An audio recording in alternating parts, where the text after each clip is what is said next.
In primetime news this evening, no more COVID test for travel. United States ends a test requirement for travelers. What does this mean for Jamaica's tourism sector? No negotiations. Cops dismiss state minister's proposal to sit with gang leaders to address crime. And regional leaders take developed countries to task at Summit of the Americas. Good evening and welcome to Primetime News. We're on air and online at onespotmedia.com. I'm Janella Precious.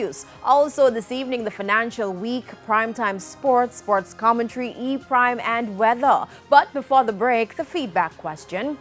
And this evening, we're asking what's your reaction to the news that the testing requirement for travel to the United States will be lifted effective Sunday, June 12. You can share comments online, facebook.com/television Jamaica and tweet us at televisionjam1.